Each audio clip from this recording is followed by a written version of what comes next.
So about a week ago, I got a box and it went a little something like this. I look like, oh my god, I look like garbage. Whatever, doesn't matter. I have such a horrifically unkempt mustache. I look like garbage. Whoa. Anyway, on the outside, my demeanor, my facade will be calm, but on the inside, you know, it's... And I look like garbage. You know when someone says, like, oh, this is the best blank that I think I've ever got? I think this might actually be the best haul of robots I've ever gotten.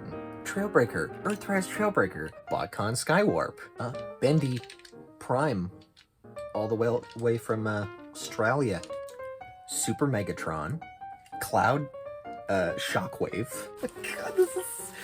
Oh, Lugnut.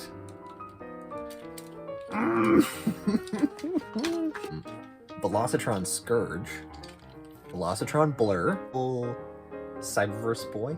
This looks great. Studio Series The Fallen, Agent Ravage.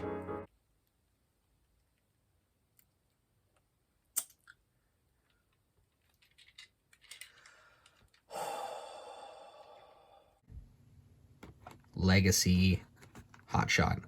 He's great. It is so fun to have all but one of the, kid appeal Transformer characters. I'm just missing a version of Sideburn, but the one that I really want, the Timeline Sideburn from the old classic Rodimus mold, is pretty hard to get at a decent price, so that one's an eventual down the road sort of thing. But in terms of Hotshot here, he's wonderful, his proportions are great, his articulation is much better than I think people are going to give credit for if they're just looking at the pictures that came out for Hotshot. He's excellent, but like a lot of Transformers, he is missing some paint detail, although not too much, and that was kind of the nice thing about this. This was a little upgrade I did to Hotshot in about a day. I think collectively maybe it would take about an hour and a half, 2 hours, depending on how quickly you're painting and letting stuff dry.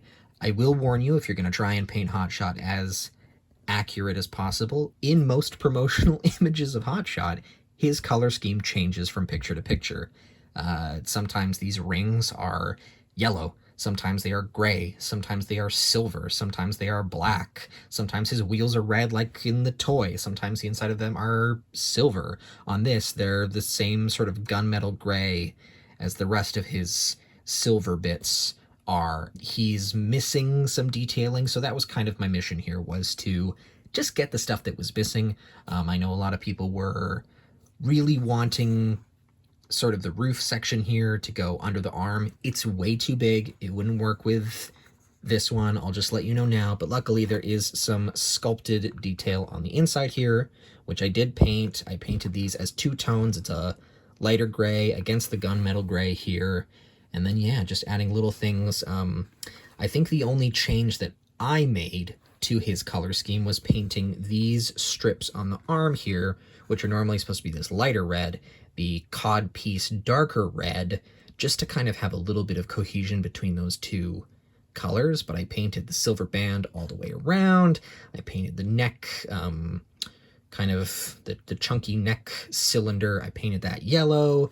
We did the insides and the outsides of the foot in silver, like in some of the images. We painted the top of the center for the hood, where the little engine block gun pops in. We painted that black. We painted the exhaust here black. We painted these hexagons black. Yeah, altogether, just a really fun guy. Not really any complaints. The neck piece on mine was glued down, but it took me like 2 seconds to fix it. So I do have the full range of articulation. You can see my one actual major problem is it's all friction. So that, if you don't put it in there properly, it's gonna just flop, flop, flop, flop, flop, flop, flop. But yeah, he's really, really fun. And it's really nice to have one of my favorite Transformers as a kid in a new form, looking as good as he did. Weirdly enough, last night, and I think it was because I watched that one TJ Omega video, or maybe it was a Chris McFeely video on it, but I had a dream that I was at like a bookstore like a Barnes and Nobles or a Chapters or Indigo or Borders or something like that, and I found a $30 BotCon Dion, which is one of my off again, on again kind of wants, is that Dion Hotshot, because I love the colors on that mold, and I know that people like that mold objectively is garbage. Who knows? Maybe they'll bless us with a Dion in this, but I'm thinking we're going to get the classic Hot Rod colors from when he powered up in Armada. Anyway, he's great. I cannot recommend this Hotshot enough. Just make sure these are tabbed down, because these do tab down. And yeah, he's got a really good range of articulation. He's got a really solid ankle tilt. So yeah, if you're going to do sort of an animation accurate color scheme like I've tried to do here, don't sweat it too much, because all the promotional art is different. So there's not really a definitive version, but I tried to kind of get as close as kind of the overlapping details from different episodes of the animation I could find. Anyway, yeah. Legacy Hotshot. He's great. Get one when you can. He's really cool. And I can't wait. My Starscream is on the way. So I will have them together on the shelf very soon. All right, guys. Have a great day.